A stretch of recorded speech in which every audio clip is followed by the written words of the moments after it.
மரணத்தை தவிர எல்லா நோய்களுக்கும் அருமருந்து. வெயிட் குறைக்கணும்னு நினைக்கிறவங்க கரிஞ்சீரகம் வெந்தயம் ஓமம் சாப்பிட்டா எக்ஸஸ் ஆஃப் கொலஸ்ட்ரால் ஃபேட் லிவர்ல இருக்கிற கொழுப்பை அப்படியே வழிச்சு விட்ட மாதிரி எடுத்துரும். நம்ம தொப்பை இருக்காது. நைட்ல நீங்க ரெகுலரா கரிஞ்சீரகம் எடுத்தீங்கன்னா வயிறு ஃபிளாட் ஆயிடும். ஸோ நம்மளுக்கு அந்த வெயிட் ரிடக்ஷனுக்கு மட்டும் இல்ல, இது கிளினிக்கு நிறைய பசங்க வருவாங்க, காலேஜ் பசங்க, ஒரு 28 வயசு 30 வயசு, அக்கா சுகருக்கு அப்படிவாங்க. இப்ப இருந்தே மருந்து சாப்பிடணும். ஹோமியோல நாங்க நவாப்பழம், சிறு குறிஞ்சான் கீரை, கோவக்காய், காட்டுப்பருத்தி இப்படிதான் மருந்தா கொடுப்போம். பட் இருந்தா அப்புறம் அதை எடுத்துக்கணும்னா கூட நான் சுகர் பேஷண்ட் அதை எடுக்கணுமா அப்படின்னு ஒரு கவலையா வருவாங்களா. எனக்கு அது ஒரு போதை மாதிரி ஆயிடுச்சு. ஒண்ணுமே இல்லை, இந்த டிப்ஸ் சொல்றேன். நான் ஜென்ரல் எல்லாருக்குமே 5 கொய்யா இலை, 1 ஸ்பூன் சீரகம், 1 ஸ்பூன் வெந்தயம், ஆவாரம் 5 ஆவாரம் பூ கிடைக்கலாம், நாட்டு மருந்துக்குள்ள ஆவாரம் பொடி கிடைக்கும், கொய்யா இலையுமே பொடியா கிடைக்கும். 1 டம்ளர் தண்ணி ஊற்றி கொதிக்க வச்சு 1/2 டம்ளர் வடிகட்டி கொய்யா இலை கஷாயம் காலை வெறும் வயிற்றுல 48 நாள் குடிங்க. சுகர் இல்லாம போயிடும். நைட்ல இந்த கரிஞ்சீரகம் வெந்தயம் ஓமம் ட்ரை பண்ணுங்கன்னு சொல்வேன். ஆக்சுவலி எத்தனை வெளிநாடுகள்ல இருந்து இங்க இருந்து கொய்யா இலை காய வச்சு ஃபாரினுக்கு ஒய்ஃப்ஸ் அனுப்பிச்சிருவாங்க.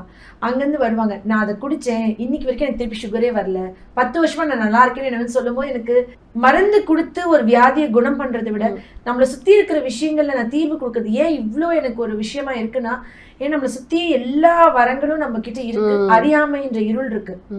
இது நான் பண்ண நாளைக்கு என்னோட கொள்ளு பேரனுக்கு நான் இருக்குவேனான்னு தெரியாது.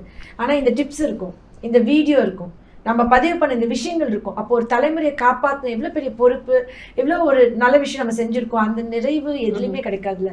இது எனக்கு உண்மையா ஒரு போதை மாதிரி ஆயிடுச்சு. நீங்க என்கிட்ட வந்தோடனே மருந்து சரி ஒண்ணு நான் டிப்ஸ் சொல்றேன். 48 days இதை பண்ணுங்க. காலை 1 hour walking, evening 1 hour walking. பூமிக்கு அடியில விளையிற கலங்கு வகைகளை பனங்கிழங்கு, முள்ளங்கி மட்டும் தான் சுகர் பேஷண்ட் சாப்பிடலாம், வேற சாப்பிட வேணாம். பூமிக்கு மேல விளையிற பழ வகைகள்ல ஆப்பிள், பப்பாளி, பலாப்பழம், கொய்யாக்காய், நவாப்பழம் நான் மருந்தா கொடுக்கறதுனால அதை நான் சொல்ல மாட்டேன். பட் நவாப்பழம் தான் ப்ராப்பரான நாட்டு நவாப்பழம் சாப்பிடணும். அந்த ஹைபிரிட் சாப்பிட தொண்டைக்காண்டு கரக்கரன் ஆகி உடனே சளி, இருமல், த்ரோட் இன்ஃபெக்ஷன் ஆகுது இல்லையா. ஸோ சாப்பிட கொஞ்சம் சுடு தண்ணி குடிக்க சொல்லுவேன். அப்ப நீங்க இது சாப்பிட்டுட்டு அந்த 48 நாள் கழிச்சு வாங்க வரும்போதே எனக்கு ஒரு ஸ்வீட் பாக்ஸோட வருவாங்க.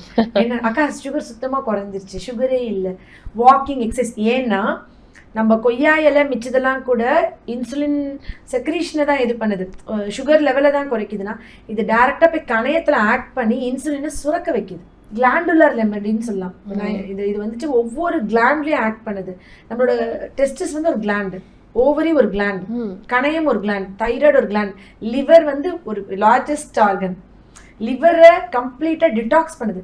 இது அப்படி ஒரு anti bacterial, anti viral, anti fungal எல்லாமே எவ்வளவு தூரத்துக்குன்னா நான் சொன்னா ஆச்சரியப்படுவீங்க.